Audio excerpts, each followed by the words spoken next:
SeaWorld, an underwater adventure featuring roller coasters, orcas, penguins, restaurants, events, and so much more. With over 4 SeaWorld theme parks around the world, not to mention water parks, and even ownership of the two Busch Gardens locations in Florida and Virginia, SeaWorld brings in over 20 million guests a year, however, has faced some controversy in the past.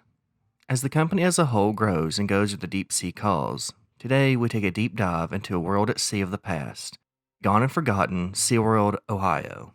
You remember the feeling of wonder. Bring back the smile to the child inside of you. Touch the magic. Touch the world that you once knew. From the heart, SeaWorld touches you. Known for, oddly enough, not having any actual rides, SeaWorld Ohio was opened in Aurora, Ohio from 1970 to 2000. 30 years of fun and adventure before hard times struck the park.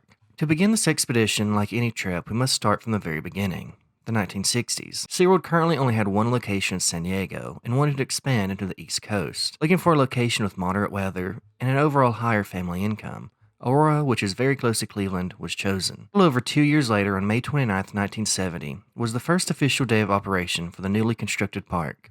The opening exhibits featured a penguin arena, playgrounds, seal feeding pools, ski stadium, an exotic bird display, multiple gift shops, and an arcade, amongst other smaller things for family and children. The following day, on May 30, 1970, then Ohio Governor James A. Rhodes was quoted saying, "SeaWorld of Ohio, the greatest single entertainment addition to Ohio, opened in Aurora yesterday to a crowd of 5,500. This type of public popularity helped boost the park into the ranks of the current theme parks in North America at the time. As the park grew, you could expect over 20,000 people, about the seating capacity of Madison Square Garden. Since given the weather conditions in Ohio, the park could only operate seasonally. The first few decades saw extreme growth, adding more to the Shamu Orca Show, a brand new Clyde and Seymour Sea Lion attraction show, and an animal feeding area at Dolphin Cove. Across from that, guests were offered first-hand looks at Penguin Encounter, being able to enjoy their favorite suit-wearing flightless birds in action. As the 70s continued, SeaWorld Ohio continued to grow. The success of the park, coupled with Walt Disney World opening in the same decade, was able to pave the path for the now famous and popular SeaWorld Orlando Park and Resort. In 1976, the original founders of both SeaWorld San Diego, Orlando, and Ohio officially sold the parks to Harcourt Brace Jovanovich, or HBJ. Soon after, as the 70s gave way to the 80s, more and more would be added to the park, including a brand new petting zoo, a pond for fishing, and even a Chinese acrobat show. With so much going right, SeaWorld Ohio was performing better than anyone ever expected. Then came the late 1980s, the first hiccup in this discovery. The year was 1987. Gearing up to celebrate 20 years of entertainment in 1990, HBJ Company was blindsided by an unsolicited sale to an overseas investment corporation. Soon after, HBJ decided to dive into deep waters of debt, stopping the sale altogether. The now extreme levels of debt and new corporate direction to focus on other things not related to theme parks prompted HBJ to sell SeaWorld Ohio and the other parks again to Anheuser-Busch Company in 1989. Yes, that's right, the beer company would now stir the ship of SeaWorld Ohio. Already owning two Busch Garden theme parks in Virginia and Florida, the company was able to take SeaWorld Ohio alongside the other parks into a new direction altogether, pumping millions of dollars into rides and attractions and updates throughout the park. You may be wondering, after Anheuser-Busch putting so much time into the park, what could have gone wrong? Mentioned earlier, SeaWorld Ohio functioned seasonally, as the other parks stayed open year-round. In addition, SeaWorld Ohio was only 1 mile away from the famous Geauga Lake. The two parks held an exclusive non-competitive clause, in which Geauga Lake could and most certainly did feature roller coasters and water rides. However, SeaWorld Ohio could not feature such attractions. Despite this agreement, the two parks worked well together, typically sharing promotions throughout the year. Ohio's calling you to the coast, the North Coast, with this double park discount to two Cleveland favorites, SeaWorld Adventure Park and its next-door neighbor, Geauga Lake Theme Park. You get two great parks, 2 whole days, for one low price, just $39.95. It's a double deal that screams fun and value. Call 1-888-51-PARKS today for your double park discount to SeaWorld and Geauga Lake. It's a great Ohio getaway and a great vacation value in Cleveland.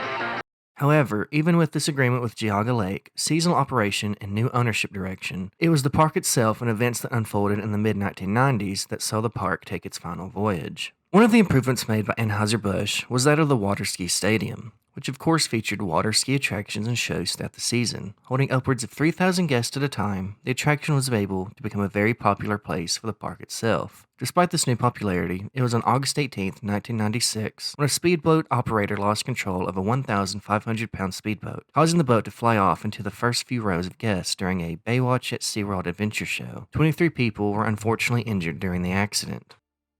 Shortly after, due to lawsuits and bad publicity, the park began to spiral. With the new trend in thrill seekers in theme parks in the mid to late 1990s, SeaWorld Orlando and San Diego began to offer more and more roller coasters and water ride attractions, while SeaWorld Ohio was left behind. It wasn't until the mid-90s when Geauga Lake's parent company, Funtime Inc., was purchased by Premier Parks, or more commonly known as Six Flags, officially rebranding to Six Flags Ohio. Following the sale, the relationship between the two parks began to shake. Fast forward to the 2001 off-season. The park needed a new direction and desperately needed new roller coasters and attractions. Due to pressure and demand from fans and off-season upkeep, the Anheuser-Busch Company decided to sell the park for good to neighboring Six Flags Ohio for a reported $110 million. Following the purchase of SeaWorld Ohio, the following operating season in 2002 saw a complete relaunch and rebranding into Six Flags Worlds of Adventure.